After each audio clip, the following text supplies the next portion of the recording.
ഭൂമിയെയും സകല ജീവജാലങ്ങളെയും പൊതിഞ്ഞ് സംരക്ഷിക്കുന്ന ആകാശപുതപ്പാണ് ഓസോൺ. എന്തു വില നൽകിയും ഓസോൺ പാളിയെ സംരക്ഷിക്കുന്നത് ഒരിക്കൽ കൂടി ലോകം പ്രതിജ്ഞ ചെയ്യുന്ന ദിനമാണ് സെപ്റ്റംബർ 16, രാജ്യാന്തര ഓസോൺ ദിനം.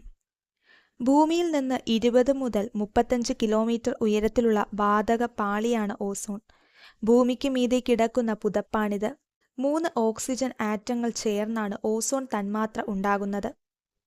ഭൂമിക്കു വേണ്ടി ഊർജം മുഴുവൻ നൽകി കത്തിയെരിയുന്ന സൂര്യൻ അപകടകാരി കൂടിയാണ്. ജീവികൾക്ക് നാശമുണ്ടാക്കാവുന്ന ധാരാളം രശ്മികൾ സൂര്യനിൽ നിന്ന് പുറപ്പെടുന്നുണ്ട്. ഏറ്റവും പ്രധാനം അൾട്രാവയലറ്റ് കിരണങ്ങൾ. ഈ രശ്മികൾ പൂർണ്ണതോതിൽ ഭൂമിയിൽ എത്തിയാൽ ജീവികൾക്ക് മാരക രോഗങ്ങൾക്ക് കാരണമാകും. സൂര്യനിൽ നിന്ന് അപകടകാരികളായ രശ്മികളെ ഭൂമിയിൽ പതിക്കാതെ വളരെ ഉയരത്തിൽ വെച്ച് തന്നെ തടയുകയാണ് ഓസോൺ പാളി ചെയ്യുന്നത്. ഭൂമിയിൽ നിന്ന് വളരെ ഉയരത്തിൽ നിൽക്കുമ്പോൾ ഓസോൺ രക്ഷകനാണ്. എന്നാൽ ശ്വസിക്കുന്ന അന്തരീക്ഷ വായുവിൽ ഓസോണിന്റെ അളവ് കൂടുന്നത് ഗുരുതരമായ ആരോഗ്യ പ്രശ്നങ്ങൾക്ക് കാരണമാകും. മലിനീകരണം കാരണം വായുവിൽ ഓസോണിന്റെ അളവ് കൂടുന്നതായും ഇത് ശ്വാസകോശ രോഗങ്ങൾ വർദ്ധിപ്പിക്കുന്നതായും പഠനത്തിൽ തെളിഞ്ഞിട്ടുണ്ട്. സ്ട്രാറ്റോസ്ഫിയർ എന്ന അന്തരീക്ഷ പാളിയിൽ സൂര്യന്റെ ശക്തമായ ചൂടേൽക്കുമ്പോൾ അവിടെയുള്ള ഓക്സിജൻ തന്മാത്രകൾ വിഭജിച്ച് ഓക്സിജൻ ആറ്റങ്ങളാകും. സ്ഥിരത കുറഞ്ഞ ഈ ഓക്സിജൻ ആറ്റങ്ങൾ തൊട്ടടുത്ത ഓക്സിജൻ തന്മാത്രകളുമായി ചേർന്ന് ഓസോണായി മാറുന്നു. സൂര്യനിൽ നിന്നുള്ള അൾട്രാവയലറ്റ് രശ്മികൾ പതിക്കുമ്പോൾ ഈ ഓസോൺ വീണ്ടും വിഘടിക്കും.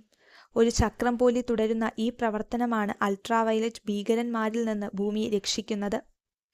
ഫ്രഞ്ചുകാരായ ഭൗതിക ശാസ്ത്രജ്ഞർ ചാൾസ് ഫാബ്രിയും ഹെൻറി ബിഷനുമാണ് 1913 ഓസോൺ പാളി കണ്ടെത്തിയത്.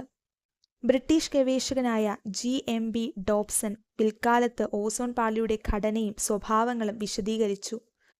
ഓസോൺ പാളിയുടെ കനം അളക്കാനുള്ള രീതികൾ കണ്ടെത്തിയതും അതിനായി ലോകത്തിന്റെ പല കോണുകൾ നിരീക്ഷണ കേന്ദ്രങ്ങൾ സ്ഥാപിച്ചതും ഡോബ്സൺ ആണ്.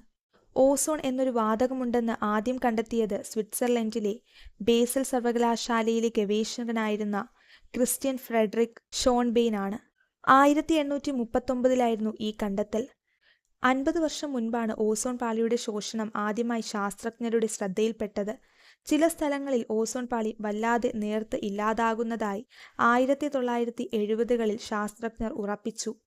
മനുഷ്യരുടെ വിവേചനമില്ലാത്ത പ്രവർത്തനങ്ങൾ കാരണം പുറന്തള്ളപ്പെടുന്ന ചില കൃത്രിമ രാസവസ്തുക്കളാണ് ഓസോൺ പാളിയെ നശിപ്പിക്കുന്നതെന്ന് അധികം വൈകാതെ ലോകം തിരിച്ചറിഞ്ഞു.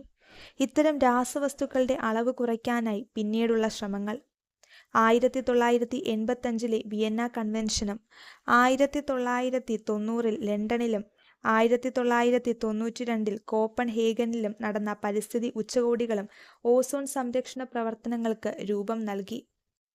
1987 സെപ്റ്റംബർ 16 ഐക്യരാഷ്ട്ര സംഘടനയുടെ പരിസ്ഥിതി പദ്ധതിയുടെ ഭാഗമായി 24 രാജ്യങ്ങൾ ചേർന്ന് ഒരു കരാറുണ്ടാക്കി. മോൺട്രിയൽ പ്രോട്ടോകോൾ എന്ന ഈ രേഖ ഓസോൺ പാളിയുടെ സംരക്ഷണത്തിനായുള്ള പ്രവർത്തനങ്ങളുടെ ചരിത്രത്തിലെ സുവർണ ഏടായി മാറി. ഓസോൺ പാളിയെ നശിപ്പിക്കുന്ന രാസവസ്തുക്കളുടെ ഉൽപ്പാദനം കുറയ്ക്കാനുള്ള നടപടികളായിരുന്നു ഈ രേഖയിൽ. ഓസോണിനെ നശിപ്പിക്കുന്ന 100ഓളം രാസവസ്തുക്കളുടെ ഉൽപ്പാദനം കുറയ്ക്കാൻ രാജ്യങ്ങൾ സമ്മതിച്ചു. പിന്നീട് 8 തവണ മോൺട്രിയൽ പ്രോട്ടോകോളിൽ ഭേദഗതികൾ വരുത്തി. ലോക ചരിത്രത്തിലെ ഏറ്റവും വിജയകരമായ പരിസ്ഥിതി ഉടമ്പടികളിലൊന്നായാണ് മോൺട്രിയൽ പ്രോട്ടോകോൾ അറിയപ്പെടുന്നത്. ഐക്യരാഷ്ട്ര സംഘടന 1994 മുതൽ ലോക ഓസോൺ ദിനം ആചരിച്ചു തുടങ്ങി. മോൺട്രിയൽ ഉടമ്പടി ഒപ്പുവയ്ക്കപ്പെട്ട ദിവസമാണ് സെപ്റ്റംബർ 16. ഓസോൺ പാളി സംരക്ഷിക്കേണ്ടതിന്റെ ആവശ്യകതയെക്കുറിച്ച്, പ്രാധാന്യത്തെക്കുറിച്ച് ലോക ജനതയെ അറിവുള്ളവരാക്കുകയാണ് ദിനാചരണത്തിന്റെ ലക്ഷ്യം.